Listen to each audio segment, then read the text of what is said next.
tus hijos, los niños, que te buscamos con corazón dispuestos. Padre, bendice este momento, estos medios que utilizamos para conectarnos. Bendice, Señor, cada uno de nuestros hogares, nuestros trabajos, nuestras necesidades. Tú conoces mejor que nosotros nuestras necesidades, nuestras angustias. Tú sabes, Señor, cuál es el propósito que has preparado para nosotros, que es mayor que cualquiera que nosotros podamos imaginar. Por eso queremos hoy ponernos en tus manos, para que tú nos guíes y nos lleves. Toma el control, Señor, de nuestro corazón y de nuestra mente, y háblanos, Señor. Hoy queremos tener un renuevo, derramamiento nuevo, Señor, de tu Espíritu sobre nosotros. Queremos sentir esa paz que sobrepasa todo entendimiento, que solo puede venir de tu Espíritu. Y por permitirnos estar hoy aquí y hablar de ti con esta libertad, solo podemos darte gracias, gracias, gracias, en el nombre de tu Santo Hijo Jesús. Amén. Aquí vamos a seguir con nuestro estudio. Todavía no subí al canal de YouTube la clase anterior, justamente porque estuvo este periodo de descanso, de fin de año, Navidad, Reyes. Así que espero ya esta semana, luego del 6, empezar a volver a subir las clases que siguieron, pensando que ya la gente está más atenta, más dispuesta para ver el material. ¿Amén? Según tengo yo aquí, habíamos llegado a este lugar, a la página 21, habíamos llegado a la regla cuarta de interpretación. Vamos a repasar rápido a ver si se recuerdan las reglas que vimos anteriormente. ¿Sí? Hoy estoy retrasando un poquito aquí en el estudio. Hagamos un resumen rápido. Primero vimos la regla fundamental.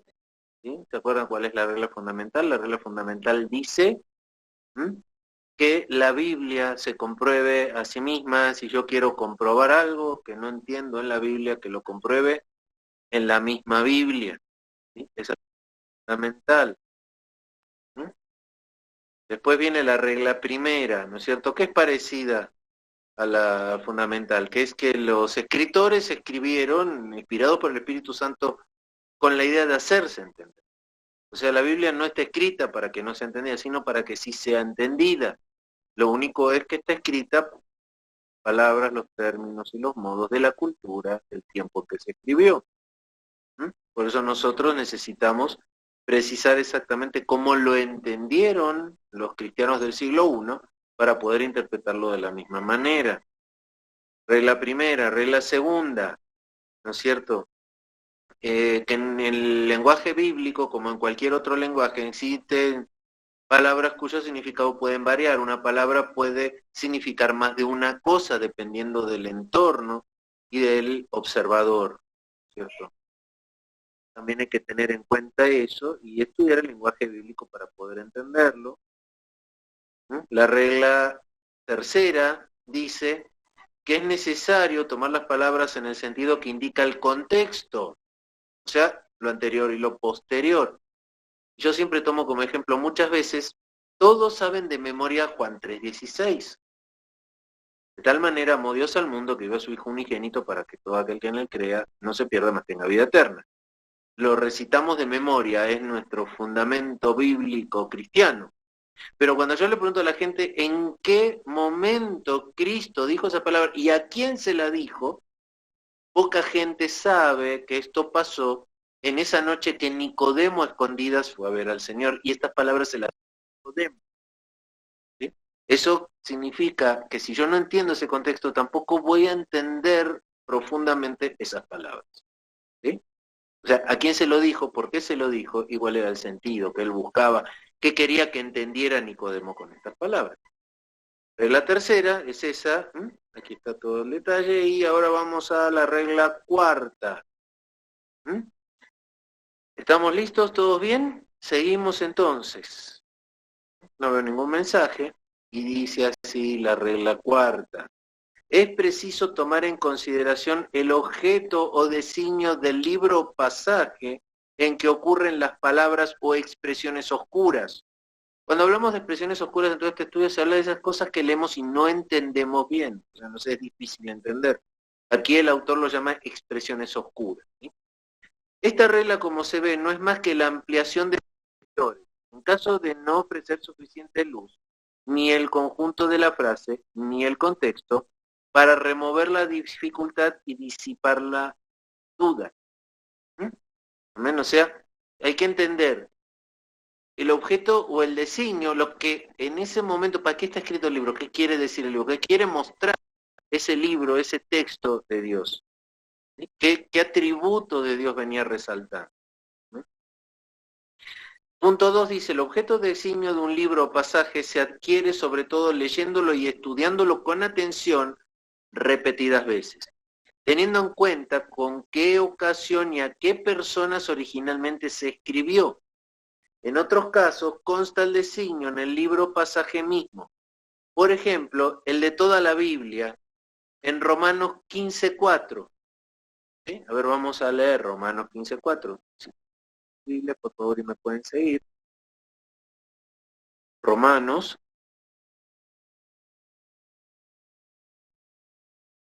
15:4 dice, porque las cosas que se escribieron antes, para nuestra enseñanza se escribieron, a fin de que por la paciencia y la consolación de las Escrituras tengamos esperanza. ¿Sí? Entonces, aquí está el designio del libro en este pasaje, en Romanos 15:4, que está diciendo para qué es este libro, para qué son estos versículos. ¿Sí? Esos son claves que debemos buscar en la Biblia, ¿no es cierto? Porque se escribieron para nuestra enseñanza, para que a fin de por la paciencia y la consolación de las Escrituras, o sea, por el estudio de las Escrituras, tengamos esperanza. ¿Sí? Aquí está diciendo para qué es este libro. Vamos a verlo en 2 Timoteo 3:16. 2 Timoteo 3:16. ¿Dónde estás aquí? 2 Timoteo 3:16. Y dice, toda la Escritura es inspirada por Dios y útil para enseñar, para redarguir, para corregir, para instruir en justicia, a fin de que el hombre de Dios sea perfecto, enteramente preparado para toda buena obra. ¿Amén? Aquí entonces está diciendo, ¿para qué es? ¿Cuál es el fin de las Escrituras? ¿Mm? ¿Para qué debemos usar las Escrituras? ¿No es cierto? Está inspirada por Dios, está diciendo, es de Dios. Esto es de Dios. Entonces, no hay que dudar en eso. Y dice, van a enseñar, van a redarguir, corregir, instruir. ¿Sí? ¿Para qué? Para que el hombre de Dios sea perfecto. Amén. Vamos a ver ahora Timoteo 3:16, 17. Segunda, no, esta es la que leímos recién. Ahora en los evangelios, Juan 20:31. A leer Juan 20:31. Dice, pero esta se ha escrito para que creáis que Jesús es el Cristo, el Hijo de Dios, y que para creyendo tengáis un nombre. ¿Sí? Aquí está explicando el fin, el motivo por el cual Juan escribió este libro. Él escribió y habló de Cristo para que crean que Jesús es el Cristo, el Hijo de Dios. Y así creyendo, por la fe, tengamos vida en su nombre. No sé si se entiende este punto, ¿no es cierto? Es muy importante, ¿no es cierto? Segunda de Pedro 3:2. Segunda de Pedro 3:2. Dice, para que tengáis memoria de las palabras que han sido dichas por los santos profetas y del mandamiento del Señor y Salvador dado por vuestros apóstoles. ¿Para qué es entonces la palabra? Para que la recordemos, sepamos cómo Dios obró en los profetas, ¿sí? Cómo ellos enseñaron y cómo nosotros debemos aprender los mandamientos que también fueron dados por los apóstoles. ¿Mm? Amén. Fíjense, vamos a repetir acá la regla. Es preciso tomar en consideración el objeto designio del libro o pasaje en que ocurren las palabras o expresiones oscuras. Y esto es lo que está diciendo, ejemplos. ¿Sí? El objeto del designio de un libro o pasaje se adquiere sobre todo leyéndolo y estudiándolo con atención. Pero cuando yo leo y estudio repetidas veces, ahí voy a encontrar estos versículos. que me van a guiar a entender qué fin que tienen estas palabras. Y ahora vamos a leer Proverbios en el Antiguo Testamento. Aquí voy a tomar un ejemplo del Antiguo Testamento en Proverbios. Proverbios 1, del 1 al 4, dice: los proverbios de Salomón, hijo de David, Israel, para entender sabiduría y doctrina, para conocer razones prudentes, para recibir el consejo de prudencia, justicia, juicio y equidad, para dar sagacidad a los simples y a los jóvenes, inteligencia y cordura. Fíjense que Proverbios empieza en el 1, del 1 al 4, explicando cómo se debe, para qué. ¿Sí? Entonces, esta es la cuarta regla de hermenéutica, un ejemplo. Vamos al punto 3. Y nos guía diciendo: el designio alcanzado por el estudio diligente nos ofrece auxilio admirable para la explicación de puntos oscuros, aclaración de textos al parecer contradictorios y para conseguir un conocimiento más profundo de pasajes en sí claros.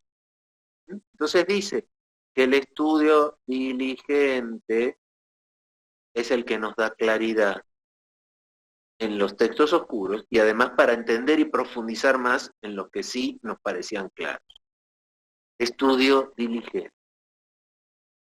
4 ejemplos. Ahora va a dar ejemplos en este punto 4. Dice: es evidente que las cartas a los Gálatas y a los Colosenses fueron escritas con de los errores que con gran daño procuraban implantar en las iglesias apostólicas los judaizantes o falsos maestros.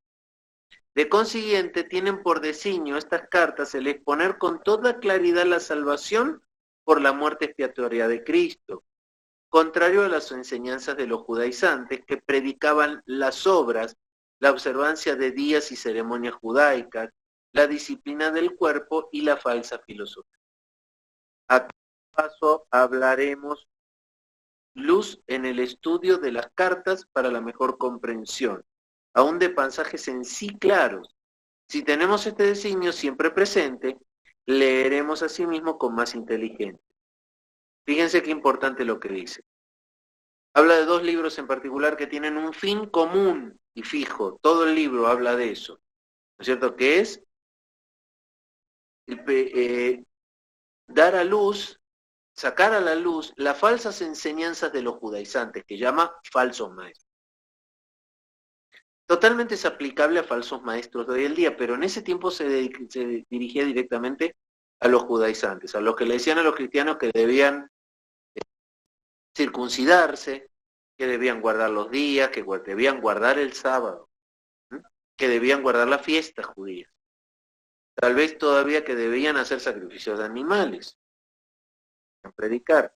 Entonces, Gálatas y Colosenses específicamente está dedicado para luchar contra esas falsas doctrinas judaizantes. De consiguiente, sigo aquí con el texto, dice: tiene por designio estas cartas el exponer con toda claridad la salvación por la muerte expiatoria de Cristo, contrario a las enseñanzas de los judaizantes que predicaban las obras, la observancia de días y ceremonias judaicas, la disciplina del cuerpo y la falsedad. A cada paso hablaremos luz en el estudio de estas cartas para la mejor comprensión, aún de pasajes que son en sí claros.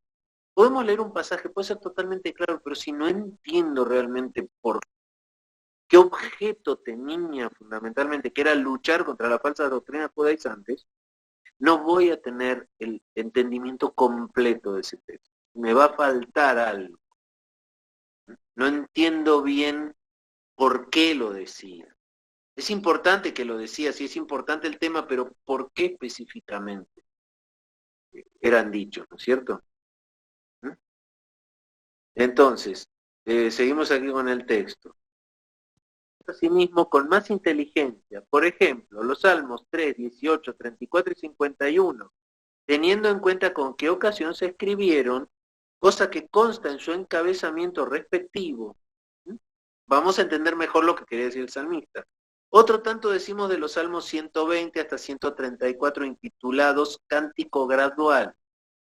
Tenemos presente que fueron escritos para cantarse por los judíos en sus viajes anuales a Jerusalén. No sé si sabían esto, los salmos 120 a 134 eran cantos que iban haciendo en la peregrinación las columnas de judíos que iban hacia Jerusalén a la fiesta. ¿Vieron cómo ahora hacen los soldados que salen en las películas? Cuando van corriendo. Para eso eran estos salmos, del 120 al 134.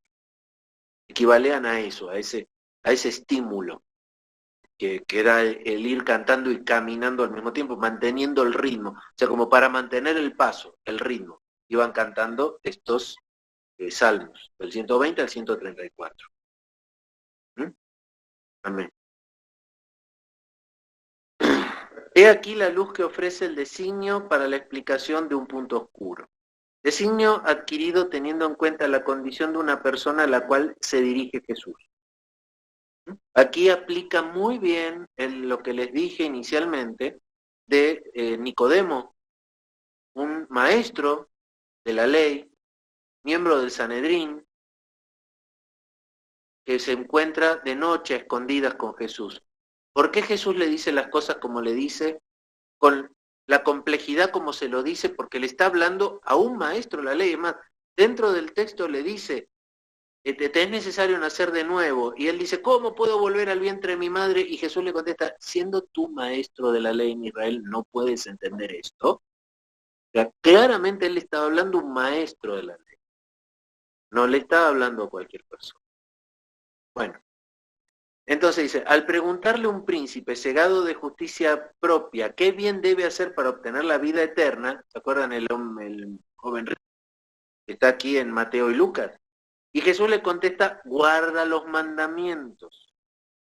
¿Le querrá enseñar con esta respuesta que el medio de la salvación es la observancia de los mandamientos de Decálogo? Seguro que no. Desde el momento que Jesús mismo y las Escrituras en todas partes enseñan que la vida eterna se adquiere únicamente por la fe en el Salvador. Pues que Jesús le diera tal respuesta. Todo resulta claro y desaparece toda duda si tenemos en cuenta con qué designio Jesús le habla.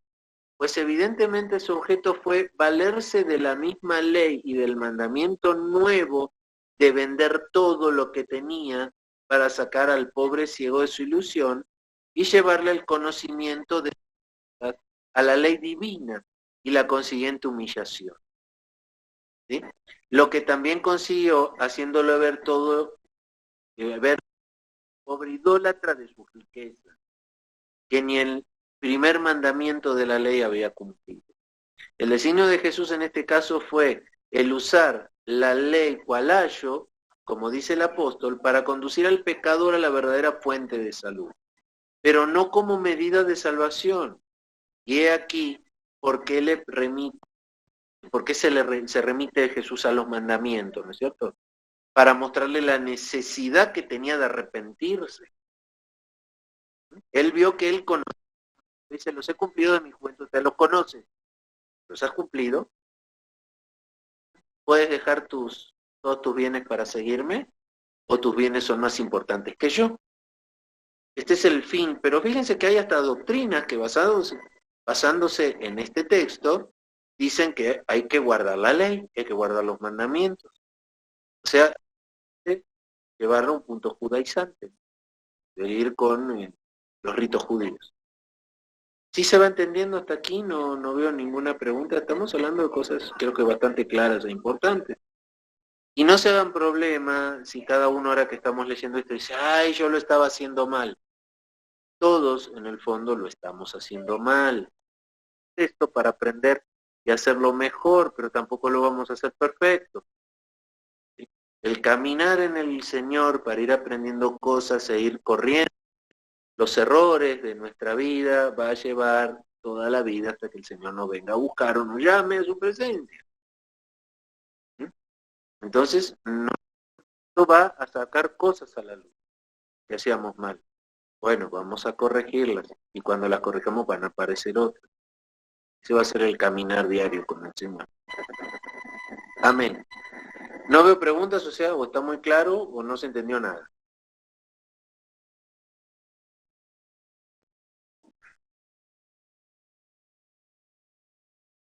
Sí, guardar el sabate judaizante. Sí, Carlos. Guardar el sábado es judaizante, todo depende cómo lo guardes. Si sientes en tu corazón guardarlo para como fuente de adoración al Señor, ningún problema. Pero eso no quiere decir que es por guardar el sábado vas a llegar a la salvación. La salvación se llega solo por creer en Cristo, por la fe. Ahora, yo puedo establecer con el Espíritu Santo mis reglas personales. La ley te esclaviza, por eso dice que Él nos ha hecho libre de la maldición. No solo te esclaviza, es una maldición. Te pone bajo maldición el querer. Cuando tú piensas que cumplir la ley te da favor con Dios, de cualquier manera, te dé favor con Dios cumplir la ley, entonces ahí te esclavizaste en la ley. Y te pusiste bajo maldición de la ley. Pero somos libres de la maldición de la ley. Entonces, el cumplir la ley ahora es un medio de adoración a Dios. ¿Por qué? Porque Dios se manifiesta en su ley. Escribe lo que le gusta y lo que no le gusta. Entonces yo puedo, como medio de adoración, guardar el sábado. Como medio de adoración puedo decidir guardar el domingo. Como medio de adoración puedo decidir hacer un ayuno. ¿Sí? Pero hacer un ayuno no me da favor delante de Dios. Guardar el sábado, el domingo, el lunes o el martes no me da favor delante de Dios. El favor lo consigo por creer, por la fe. Entonces yo puedo usar esos medios como un medio de adoración, para adorarle a Él. Pero también tengo que ver que esté dentro de su voluntad hacer eso. Porque si yo, mira, si yo estoy, eso se lo dije muchas veces, en un mal trabajo, en el cual yo me pudiera ir en cualquier momento, dar un portazo e irme, pero yo sé que estoy ahí, porque Dios está ahí, y Él me dice que yo me quede ahí, resistiendo y quedándome ahí en ese mal trabajo, contra mi voluntad, es un medio de adoración porque estoy obedeciendo. ¿Sí? Es un objeto de adoración. No sé si pude ser claro. Bajo la ley, por ahí, un objeto de adoración es ir a matar un cabrito para limpiar los pecados, ¿no es cierto? Pero yo no obtengo favor de Dios en este nuevo pacto con Él por matar un cabrito, porque Cristo ya murió para que no haya que matar cabritos. Entonces, por más que mate un cabrito, ni siquiera como medio de adoración me va a servir, porque entonces no entiendo lo que Dios me pide. Él dice que está buscando adoradores que le adoren en espíritu y en verdad. No que le adoren en ritos, en leyes, en costumbres, sino en espíritu y en verdad. Y hay que usar mucha hermenéutica para entender muy bien ese texto, ¿eh? Hermenéutica para llegar profundamente a entender lo que quiere decir. Que Jesús haya dicho que está buscando adoradores que le adoren en espíritu y en verdad. Mucha hermenéutica. Y para entender profundamente, porque yo todavía no lo he logrado, para entender solo ese versículo en la reverencia que tiene, vamos a necesitar caminar toda la vida con eso. Amén. Gloria a Dios. Bueno, ¿entendió algo, alguna otra pregunta?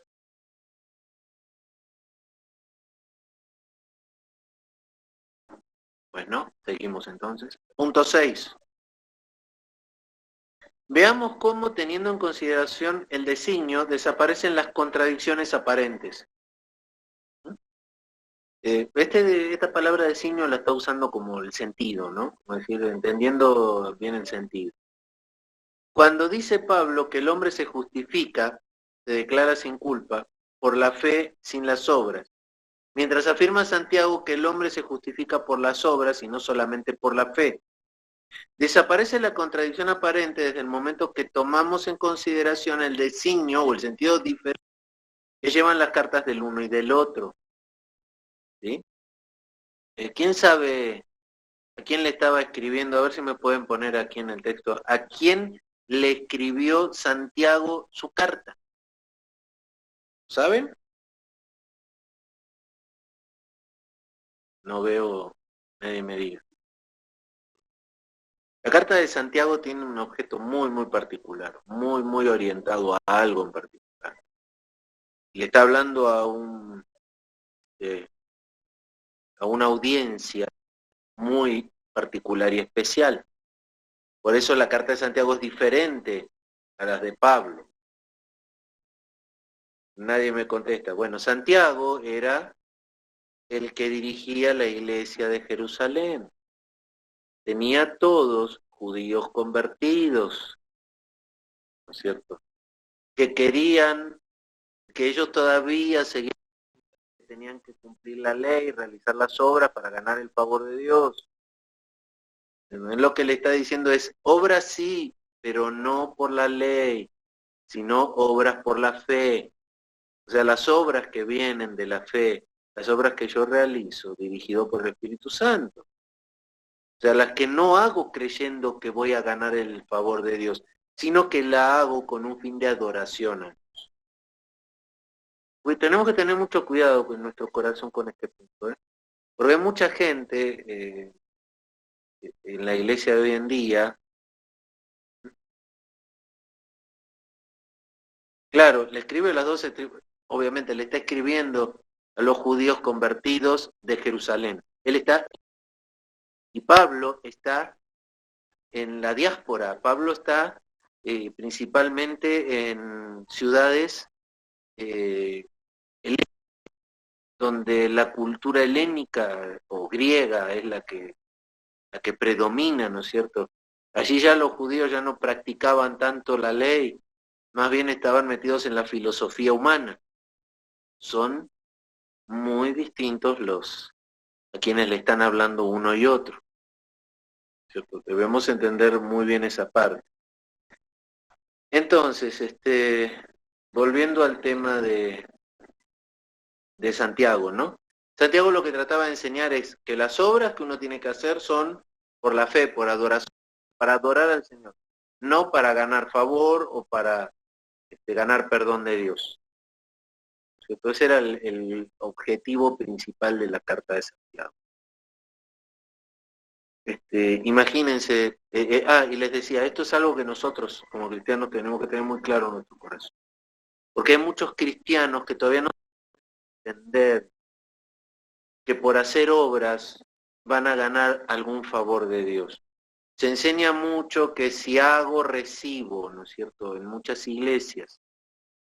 Y no es esa la visión de Dios. La visión de Dios es que Él quiere que todo sea hecho para su adoración, para Él. Todo sea para Él, sin esperar nada de Él. Que las promesas que Él nos las da gratuitamente. Y que todo lo que hagamos por adoración nos acerca, nos mantiene cerquita. Y lo que hacemos, creyendo que vamos a agradar a Dios, que lo hacemos para ganar favor de Dios, nos aleja de Él. Entiendan esto. Hay mucha gente que agarra, va y ayuda a gente o hace obras y siente en su corazón que, bueno, esto agrado a Dios porque hago la voluntad. No. Si yo hago algo, lo hago desinteresadamente para adorarle al Señor, sin esperar nada del Señor acá. Y Él dice que Él es galardonador de los que le buscan. Porque dice, yo hago las cosas para buscarlo a Él, para adorarle a Él. Él es galardonador de los que le buscan. Voy a recibir el galardón, pero no porque lo estoy buscando, no porque lo quiero ganar, no porque Dios en su amor me lo da, porque yo me mantengo pegadito a Él, adorando. ¿Ven? Exactamente, los católicos piensan que por las obras son salvos. No, ¿y sabes qué es peor, Nelly, de los católicos? Que piensan que por la iglesia son salvos. La doctrina católica es que la salvación está en la iglesia, no en Cristo. ¿Cierto? Fíjate que ellos tienen la capacidad de excomulgar a alguien si quieren, declararlo no salvo y excomulgarlo. O sea, Dios no le dio a ningún hombre ese derecho, ni a ninguna iglesia. O sea, la iglesia católica puede declarar a algo, ¿cierto? Y entonces eso lleva a que la salvación está en la iglesia. ¿Qué dice la iglesia católica? Que si tú vas todos los domingos a misa y estás en comunión con la iglesia, con los ritos de la iglesia, entonces eres salvo. Si te alejas de la iglesia, te pierdes y pierdes la salvación. Para los católicos la salvación está en la iglesia, no en Cristo. Esa es la base de su doctrina. Amén. Bueno, vamos a seguir, que no recuerdo por dónde vemos. Estábamos aquí. Aquí dice, primero que Pablo, ahora va a enseñar, Pablo combate y refuta el error de los que confiaban en las obras de la ley mosaica como medio de justificación, rechazando la fe en Cristo. Santiago combate el error de unos desordenados que se contentaban con una fe imaginaria, rechazando las buenas obras. De aquí que Pablo trata de la justificación personal delante de Dios, mientras que Santiago se ocupa de la justificación por las obras delante de los hombres.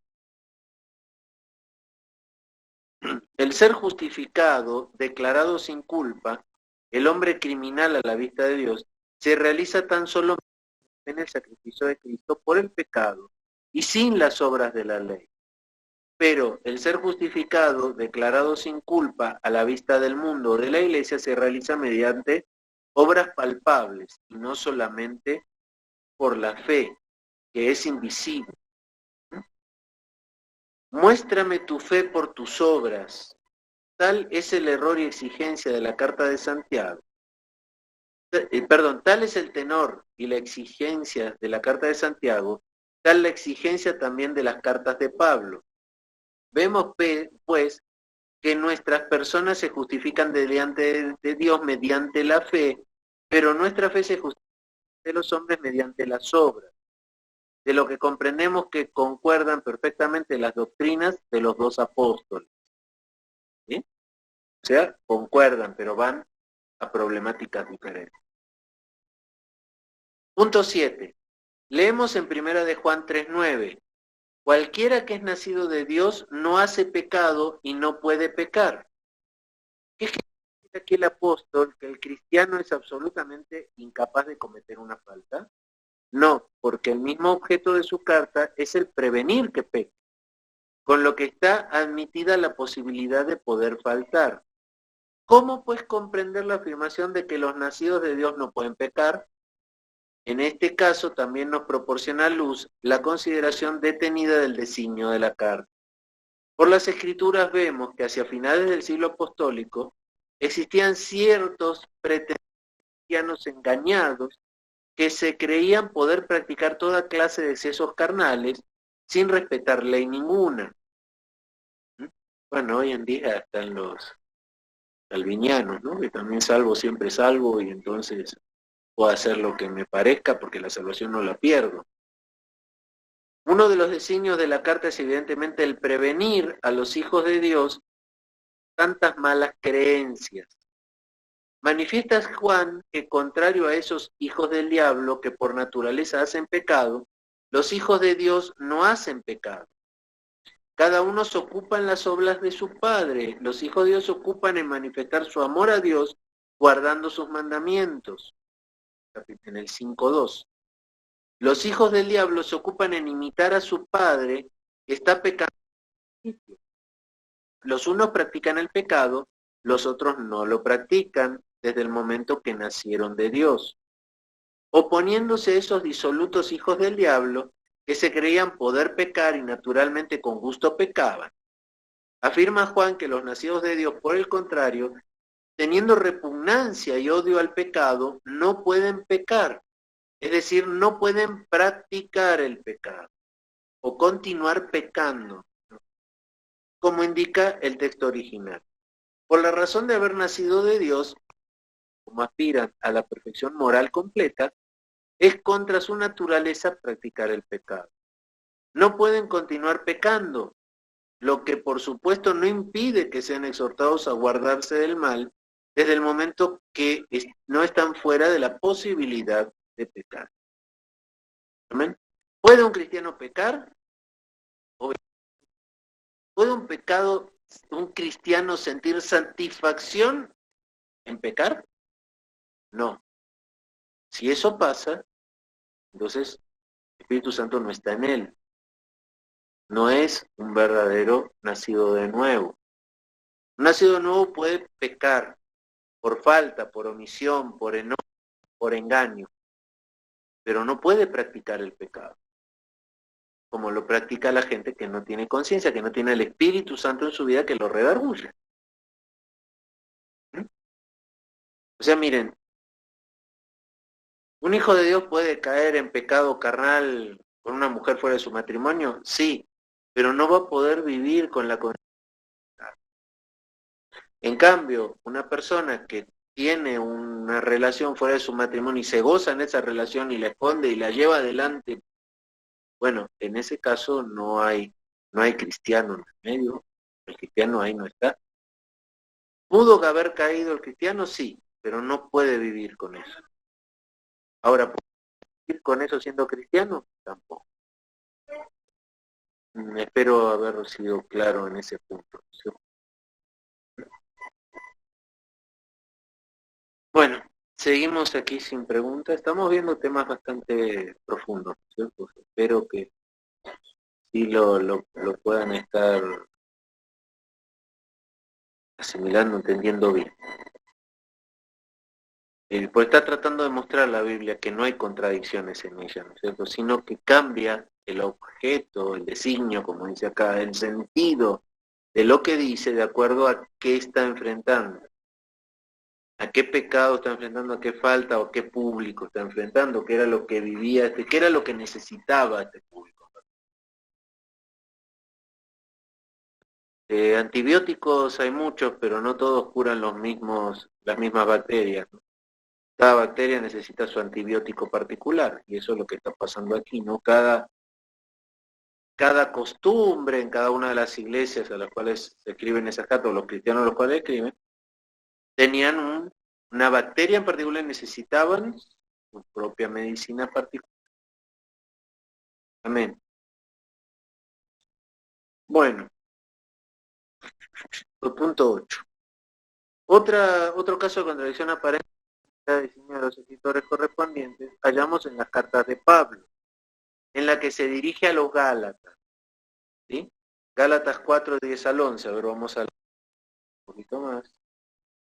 Gálatas 4, del 10 al 11 dice: guardáis los días, los meses, los tiempos y los años, me temo de vosotros que haya trabajado en vano con vosotros. ¿Sí? Entonces se opone la observancia de los días de fiestas judaicas y en la dirigida a los romanos. ¿Sí? Entonces se está oponiendo Pablo a que guarden las fiestas judaicas, ¿cierto? Por lo menos de la manera en que la guardaban. De esa manera ganaban el Dios. Amén. Después dice, en la que dirige a los romanos, 14, 5, 6, vamos a ver Romanos,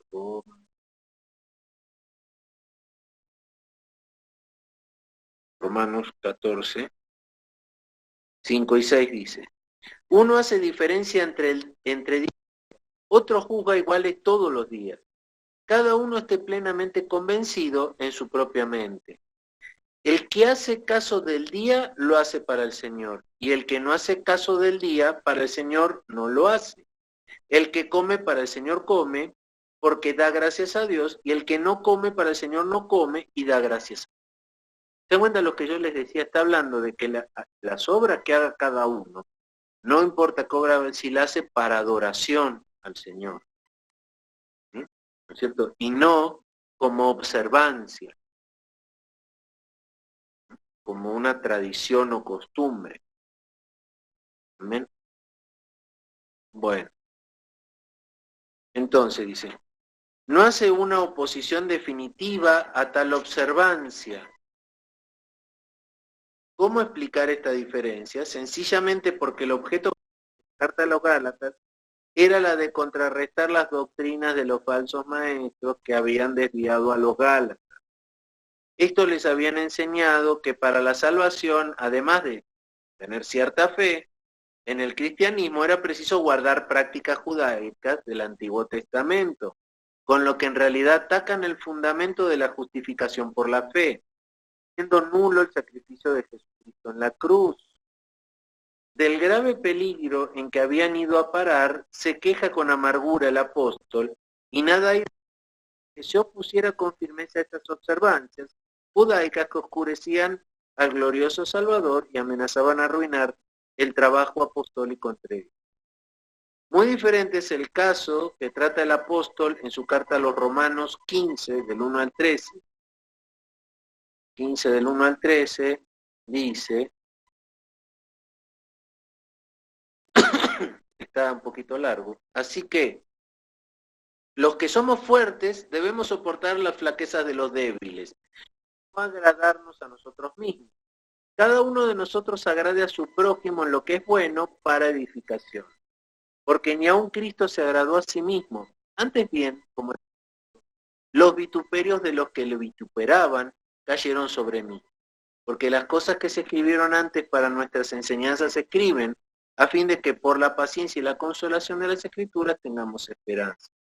Pero el Dios de la paciencia y de la consolación os dé entre vosotros un mismo sentir según Cristo Jesús, para que unánimes a una voz glorificáis al Dios y Padre de nuestro Señor Jesucristo. Por tanto, recibíos los unos a los otros, como también Cristo nos recibió para la gloria de Dios. Pues Cristo Jesús vino a ser siervo de la circuncisión para mostrar la verdad de Dios, para confirmar las promesas hechas a los padres, y para que los gentiles glorifiquen a Dios por su misericordia, como está escrito. Por tanto yo te confesaré entre los gentiles y cantaré tu nombre. Y otra vez dice, alegraos gentiles con su pueblo. Y otra vez, alabad al Señor todos los gentiles y magnificarle todos los pueblos. Y otra vez dice Isaías, estará la raíz de Isaí y el que se levantará a regir. Los gentiles esperarán en él y el Dios de esperanza os llene de todo gozo y paz en el creer, para que abundéis en esperanza por el poder del Espíritu Santo. ¿Sí? Bueno, dice aquí el texto, el pasaje en que ocurre llevar por objeto establecer la paz perturbada entre el grupo de hermanos flacos con el judaísmo que criticaban a los creyentes más firmes, quienes a su vez menospreciaban a los flacos. Estos hermanos débiles, se me fue el texto, aquí está, estos hermanos débiles que se habían impuesto a no comer carne ni a beber vino y que guardaban las fiestas judaicas, no se hallaban en el grave peligro de los Gálatas. Así que el apóstol, como de paso, menciona que unos consideran todos los días iguales, mientras que otros observan cierto día con preferencia a otro, afirmando que estos lo hacen así para el Señor, sin oponerse directa y definitivamente a ellos, pero considerando el repetido encargo que Actos se dirige de estar asegurados de su ánimo, es decir, de someter a examen serio la cosa hasta no caberles la menor duda respecto al recto proceder que ambas partes en los asuntos divergentes debían observar, y considerando además que su deseo y designio era que los opuestos llegasen a un mismo punto, en el 5.6, ¿sí? Para que cesaran las discordias y se restableciera la paz. Resulta evidente que el apóstol induce a los flacos a avanzar en su criterio hasta el punto de abandonar la observancia de las fiestas judaicas. Aún así, pues, si bien indirectamente el apóstol se pronuncia en contra de esa costumbre antigua, destinada a desaparecer como toda cosa vieja que ha cumplido su misión. Así es como en vista de los diferentes designios de los dos escritos referidos, hallamos completa armonía, donde a primera vista parece haber divergencia. Pudiérase citar otros ejemplos de la misma naturaleza, suficientes, los que ya referidos para evidenciar la importancia suma de consultar, en caso de necesidad, el designio de los libros o pasajes para conseguir la recta comprensión de las expresiones oscuras, y aún de las que en sí son claras. Bueno, antes de pasar a la regla quinta, que es más larga, está dividida en dos partes. Miren, vamos a tratar de hacer un ejemplo, ¿no es cierto? Ay, a ver cómo le hago. ustedes viven en una casa con un gran terreno, ¿no?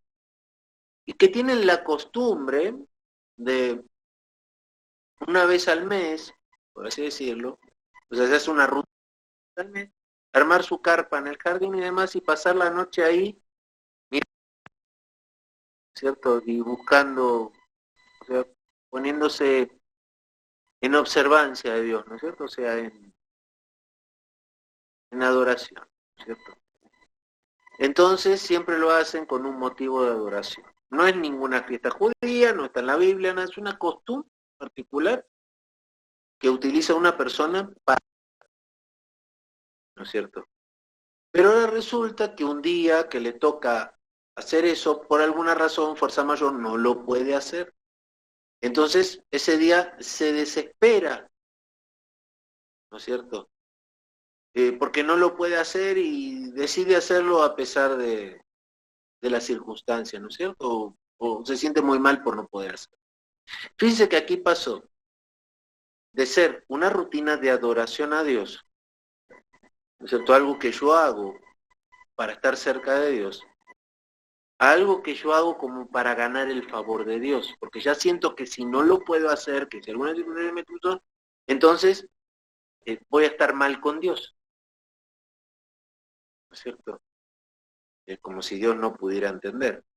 Entonces, fíjense cómo esa costumbre de adoración se convirtió en un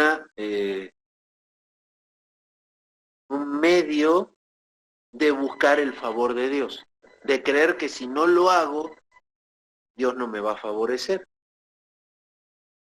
¿Sí me explico? Entonces pierde el verdadero sentido, porque si yo hoy no lo puedo hacer porque tuve fuerza mayor, lo puedo hacer mañana, porque es un momento que yo hago para adorar al Señor, para estar cerca de Él. No tiene por qué ser rutina, por qué ser siempre igual. Cuando se convierte en algo siempre igual, rutina, y que se me hace obligatorio, entonces ya pasa a ser otra cosa, pasa a ser algo que yo hago buscando el favor de Dios. Dios no me va a favorecer si yo ese día no lo puedo hacer. ¿Sí me explico la diferencia? Yo creo que muchos de nosotros lo debemos haber vivido a eso, que por ahí piensa que todos los domingos hay que ir a la iglesia, y si este domingo yo no puedo ir porque algo se me pintó, entonces estoy muy mal porque Dios no me va a favorecer. Se acerca a ese pensamiento más al católico que al cristiano. ¿Sí? Se está desviando hacia el catolicismo el pensamiento. Entonces yo voy como los católicos todos los domingos a misa para ser salvo, para ganar el favor de Dios, que me dé salvación. No sé si les sirve este ejemplo, si lo pueden llegar a comprender un poquito mejor, ¿sí? Es importante que esto lo tengan claro en su corazón, hermanos, amadores del Señor, que buscan ser adoradores. Es el secreto de la adoración. Yo hago algo para adorar a Dios, no para ganar el favor. El favor de Dios lo recibo como regalo. La adoración me asegura su presencia, el estar cerca de Él. Pero no porque yo estoy buscando estar cerca de Él para ganar su favor, sino porque le amo y quiero estar cerca de Él. Esa es la diferencia. Amén. ¿Hasta aquí todo bien? ¿Todo claro? ¿Vamos entendiendo? ¿Estamos preparados para pasar a la regla quinta?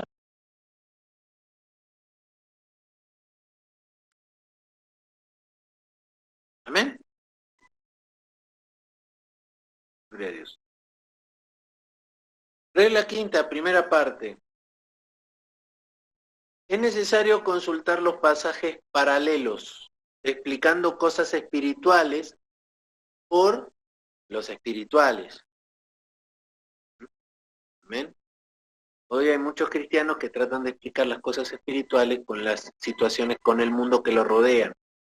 Buscan concordancia entre las cosas de Dios espirituales con los acontecimientos que le rodean. Cuidado con este punto también, hermanos. Cuidado. Yo conozco muchos cristianos que cuando uno se acerca y le dice, Dios me dio palabra para ti, Dios me dijo que... ¿Cuál? Entonces la persona se rasca así la perilla. Claro, esto me responde lo que yo vi en aquel hermano que no sabía cómo decirle algo y qué sé yo. ¿Sí me explico? Entonces estoy tratando de explicar lo espiritual con lo material, con lo carnal, con las situaciones que me... muchos quieren entender estos tiempos, por ejemplo, entender el momento espiritual de Dios, cuando Cristo va a venir por nosotros, busca señales en los tiempos que nos rodean, cuando la Biblia es muy clara diciendo que hasta el arrebatamiento no hay señales. Hay situaciones que se van a proceder, que la va a aumentar, que en los últimos tiempos aparecerán hombres amadores de sí mismos, que harán comercio con los cristianos, todo eso está explicado en la Biblia. Pero no da señales, hasta el arrebatamiento no hay señales, entonces yo no puedo buscar señales en los tiempos que vivo para poder entender los tiempos de Dios. Eso es tratar de explicar las cosas espirituales con las cosas materiales, con el mundo, con las cosas que me rodean, con las cosas que pasan a mi alrededor.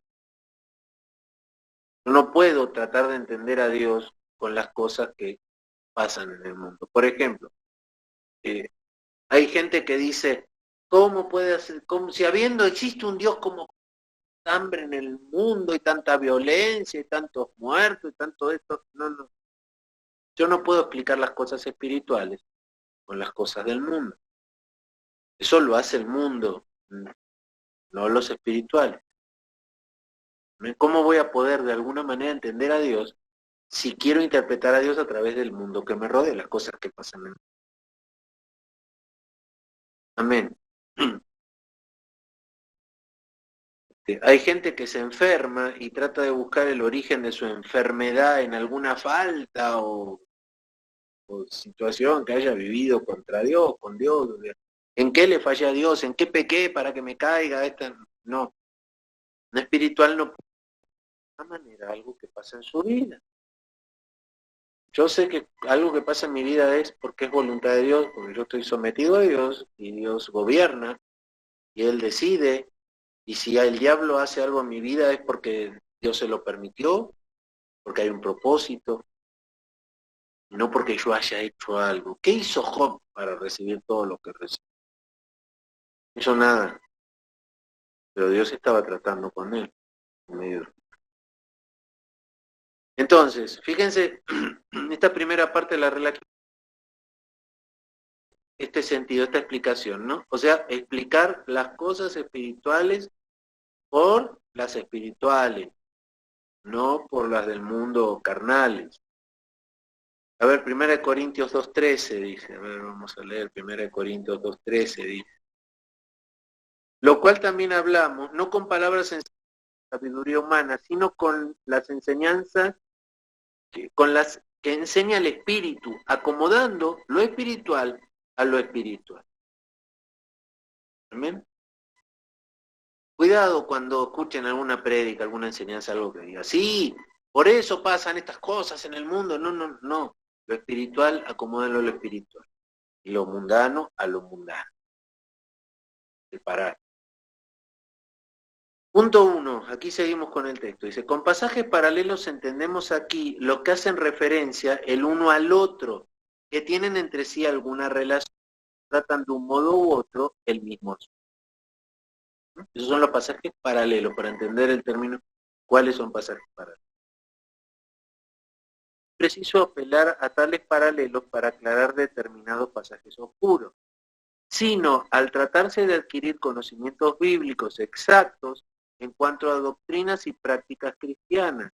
Porque como ya hemos indicado, una doctrina que pretende ser bíblica no puede considerarse del todo como tal sin resumir con fidelidad todo lo que establece y exceptúa la Biblia en sus diferentes partes en orden al particular.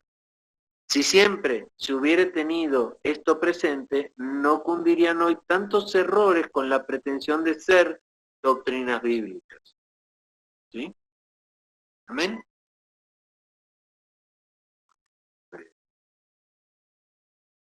Miren, hay muchas iglesias, sí tenemos que hablarle a muchos de Dios.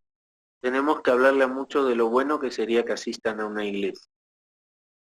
Pero hay muchas iglesias que hasta se dedican a volantear por la calle, ¿no es cierto? Llevando tratados bíblicos para que la gente vaya a la iglesia. Porque cuando hacen esas cosas buscan que la gente vaya a la iglesia, no que vaya a Dios. ¿Mm? Porque cuando usted le da el tratado, en el tratado al fondo dice, iglesia tal, reuniones tal día, tal hora, ¿no? Amén. Imagínense si por omisión Noé se hubiera puesto a volantear de que venía el diluvio, ¿cierto? Para que la gente subiera al arca. Lo doy como un ejemplo, para que lo tengan. Y además la palabra de Dios dice que Dios llevó a los animales al arca y Dios cerró la puerta del arca. Noé no salió cosas, una hembra y una macho de mariposa para ponerlo en el arca. Dios trajo a los animales y Dios cerró la puerta. Amén. Noé tuvo que obedecer. ¿Cuál era la parte de Noé? Construir el arca. Esa era la parte que a él le tocaba, era su propósito. Pero no era su propósito llenar el arca. Eso lo hace Dios. Amén. Entonces, en este estudio importante conviene observar que hay paralelos de palabras, paralelos de ideas y de enseñanza. Amén. Entonces, tengan esto claro. Hay paralelos de palabras, paralelos de ideas y paralelos de enseñanzas generales. 3 tipos de paralelos vamos a poder encontrar en la Biblia. Entonces dice, paralelos de palabras. En cuanto a estos paralelos, cuando el conjunto, la frase o el contexto no bastan para explicar una palabra, solo una palabra dudosa, se procura a veces adquirir su verdadero significado consultando otros textos, en que otras veces, tratándose de nombres propios, se apela al mismo proceder para hacer resaltar hechos y verdades que de otro modo perderían su importancia y significado. ¿Mm? Aquí vamos a ver algunos ejemplos. Biblia en mano, por favor. Vamos a ver el primer ejemplo, Gálatas 6:17. Dice Pablo, aquí está el texto, lo tengo aquí en el texto, dice Pablo, traigo en mi cuerpo las marcas del Señor Jesús. ¿Qué eran esas marcas? El conjunto de la frase en el contexto nos lo explica. Acudamos pues a los pasajes paralelos. En 2 de Corintios 4:10 hallamos en primer lugar que Pablo usa la expresión de llevar la muerte de Jesús en el cuerpo, hablando de la cruel persecución que continuamente padecía Cristo, lo que nos indica que se relacionan con las persecuciones. ¿Sí? O sea, las marcas, él no tenía clavadas las manos y los pies. Cuando él habla de marcas, él habla de las persecuciones. Pero más luz alcanzamos por 2 de Corintios 11, 23, 25. A ver, vamos a ver, 2 de Corintios 11, 23, 25 dice, son ministros de Cristo, como si estuviera loco hablo. Yo más, en trabajos más abundantes, en azotes sin número, en cárceles, más en peligros de muerte muchas veces. De los judíos 5 veces he recibido 40 azotes menos 1. 3 veces he sido azotado con varas, 1 vez apedreado, 3 veces he padecido naufragio, 1 noche y 1 día he estado como náufrago en alta mar. Fíjense. En cambio, muchas veces en peligros de ríos, peligro de ladrones, peligro de los de mi nación, peligros de los gentiles, peligros en la ciudad, peligros en el desierto, peligros en el mar, peligros entre falsos hermanos, en trabajo y fatiga, en muchos desvelos, en hambre y sed, en muchos ayunos, en frío y desnudez. Bueno, me seguí un poquito más en el texto. Dice aquí que afirma que había sido azotado con disciplinas de cuero, 3 veces con varas, suplicios tan crueles que si no dejaban muerto al paciente, causaban marcas en el cuerpo toda la vida. Consultando así los paralelos, aprendemos pues que las marcas que traía Pablo en el cuerpo No eran llagas o señales de la cruz milagrosa o artificialmente producidas, como pretenden algunos, sino marcas o señales de los suplicios sufridos por el Evangelio de Cristo. ¿Ven? ¿Vamos bien hasta aquí?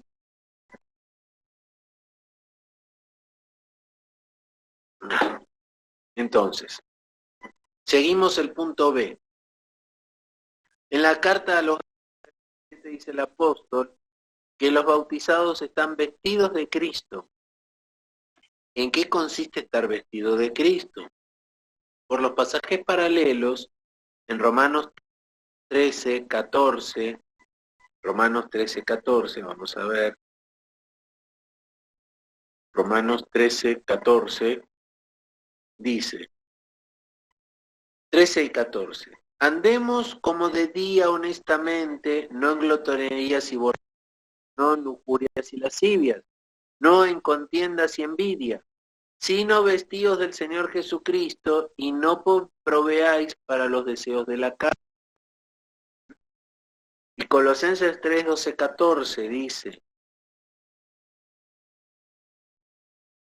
vestíos pues como escogidos de Dios, santos y amados, de entrañable misericordia, de benignidad, de humildad, de mansedumbre, de paciencia, soportándoos y perdonándoos unos a otros, si alguno tuviere queja contra otro. De la manera que Cristo perdonó, así también hacedlo vosotros. Y sobre todas estas cosas, vestidos de amor, que es el vínculo perfecto. Amén. Entonces dice el texto, lo que sacamos en claro, el estar en Cristo, por una parte, consiste en haber dejado las prácticas carnales, como las lujurias, disoluciones, pendencias y envidias, y por otra parte, en haber adoptado como vestido decoroso las prácticas de una vida nueva, como la misericordia, la benignidad, humildad, mansedumbre, tolerancia y sobre todo el amor, cuyos hechos simbolizan cristianos primitivos en su bautismo, dejándose sepultar y levantar en señal de haber muerto a estas prácticas mundanas y de haber resucitado a esa vida nueva con sus correspondientes prácticas nuevas. Así es como, consultando los paralelos, aprendemos que el estar vestido de Cristo no consiste en haber adoptado tal túnica o vestido sagrado, sino en adornos espirituales o morales propios del cristianismo sencillo, santo y puro. Primera de 6 dice, del 3 al 6, vuestro atavío no sea externo de peinados ostentosos, de adornos de oro, de vestidos lujosos, sino el interno, el del corazón, en el incorruptible ornato de un espíritu afable y apacible, que es de grande estima delante de Dios, porque así también se ataviaban en otro tiempo aquellas santas mujeres que esperaban en Dios, estando sujetas a sus maridos, como Sara obedecía a Abraham llamándolo Señor, de lo cual vosotras habéis venido a ser hijas, si hacéis el bien sin temer ninguna amenaza. ¿Ven? Entonces, aquí que les está diciendo a las mujeres, ¿no es cierto? ¿Cómo es su manera de vestir externa, espiritual? Bien, seguimos entonces con el que sigue, punto C. Según el 22, David fue un varón conforme al corazón de Dios. ¿Querrá la Escritura con esta expresión presentarnos a David como modelo de perfección? No, porque no calla sus muchas y graves faltas, ni sus correspondientes castigos. ¿Cómo y en qué sentido, pues, fue varón conforme al corazón de Dios? Busquemos los paralelos. ¿Sí? Primera de Samuel 2:35 dice Dios, me suscitaré un hombre fiel que haga conforme a mi corazón. De lo que resulta, tomando todo el pasaje en consideración, que David, especialmente en su calidad de sacerdote rey, obraría según el corazón o voluntad de Dios. Esta idea se halla plenamente confirmada en el pasaje paralelo del capítulo 13, verso 14, ¿no? A donde además encontramos que era en vista del rebelde Saúl y contrario a su conducta malvada como rey, que David sería varón conforme al corazón de Dios. Si bien David, pues como vemos por la historia y por sus salmos ordinarios, varón piadoso, en muchos casos digno de imitación, no nos autorizan de ningún modo los paralelos de nuestro pasaje a considerarlo como modelo de perfección, siendo su significado primitivo, como hemos visto, que David en su calidad oficial, contrario al rebelde rey Saúl, sería varón que obraría conforme al corazón o voluntad de Dios. Amén. Gloria a Dios. Un ejemplo de la utilidad de consultar los paralelos en nombres propios lo tenemos en el relato de Balaam, que se nos presenta en Números capítulos 22 y 24, dejándonos en duda en cuanto al verdadero carácter de su persona. ¿Fue realmente un profeta? En tal caso, ¿cuál fue la causa de su caída? Consultando los paralelos del Nuevo Testamento hallamos por 2 de Pedro 2, 15, 16 y Judas 11, vamos a leer 2 de Pedro, 2, 15, 16, rapidito, dice: han dejado el camino recto y se han extraviado siguiendo el camino de Balaam, hijo de Beor, el cual amó el premio de la maldad y fue reprendido por su iniquidad, pues una muda bestia de carga, hablándolo con voz de hombre, refrenó la locura del profeta. ¿Sí? No vamos a leer Judas 11 porque es muy largo, y dice que fue un pretendido profeta que obraba llevado por la pasión de codicia. Y por Apocalipsis 2.14, a ver, Apocalipsis 2.14, vamos a leer. Apocalipsis 2.14, dice: pero tengo unas pocas cosas contra ti, que tienes ahí a los que retienen la doctrina de Balaam, que enseñaba a Balac a poner tropiezo ante los hijos de Israel,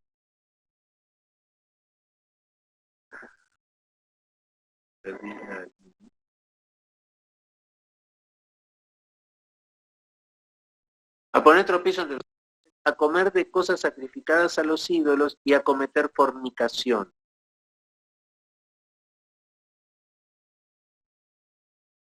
¿Ven? Hasta ahí, a cometer fornicación. Y dice que a sus instigadores Balac hizo caer a los israelitas en un pecado que les costó la destrucción de 23.000 personas. ¿Mm? Fíjense, entonces, ¿qué está diciendo aquí en Apocalipsis 2.14? Que habla de aquellos que hacen tropezar a los demás con doctrinas de fornicación, con doctrinas de carne, ¿no? Punto E. Conviene observar también que por este estudio de paralelos se aclaran contradicciones aparentes. Según Primera de Crónicas 21:11, por ejemplo, ofrece Gad a David, de parte de Dios, el castigo de 3 años de hambre. Y según 2 de Samuel 24:13, le pregunta a Gad si quiere 7 años de hambre. ¿Cómo puede preguntarle si quiere 7 y al mismo tiempo 3? Sencillamente porque por el paralelo de 2 de Samuel 21:1 comprendemos que en la pregunta toma Gad en cuenta los 3 años de hambre ya pasados, con el que están pasando, mientras que en el ofrecimiento de los 3 años solo se refiere al porvenir. F. Atención, al consultarse esta clase de paralelos conviene proceder como sigue. Primeramente buscar el paralelo, o sea, la aclaración de la palabra oscura en el mismo libro o autor en que se halla. Luego en los demás libros de la misma época y finalmente en cualquier libro de las Escrituras. Esto es preciso porque a veces varía el sentido de una palabra, ya según el autor que la usa, según la época en que se emplea, y aun como ya hemos indicado, según el texto en el que en un mismo libro. Punto G. Un ejemplo de cómo diferentes autores emplean una misma palabra diferente lo hallamos en las cartas de Pablo y de Santiago. La palabra obras, cuando ocurre sola en las cartas de Romanos a los Gálatas, está lo opuesto a la fe, a saber, las prácticas de la ley antigua cual fundamento de la salvación. En la carta de Santiago, al contrario, se usa la misma palabra, siempre en sentido de la obediencia y santidad que produce la verdadera fe en Jesús.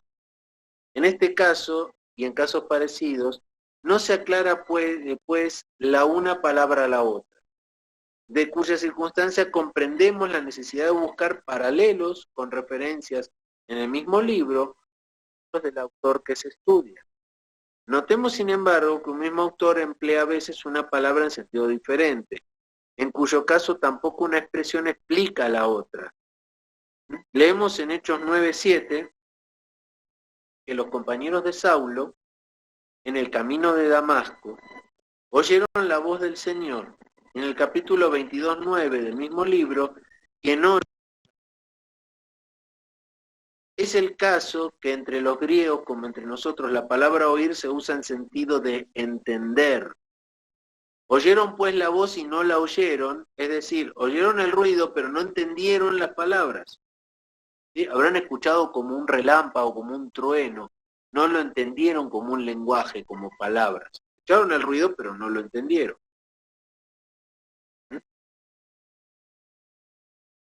Es el caso que entre los griegos como entre nosotros, la palabra oír se usa en el sentido también de entender. Oyeron pues la voz y no la oyeron. Es decir, oyeron el ruido pero no entendieron las palabras. Del mismo modo distinguimos entre ver y ver, como lo hacían los hebreos, usando la palabra en sentido diferente. Así leemos en Génesis 48, 8-10, Israel vio los hijos de José y acto seguido que estaban tan agravados de vejez sus ojos que no podían ver. Es decir, los vio confusamente, pero no les podía ver con claridad, siendo necesario para ello ponérselo cerca, como también dice el contexto.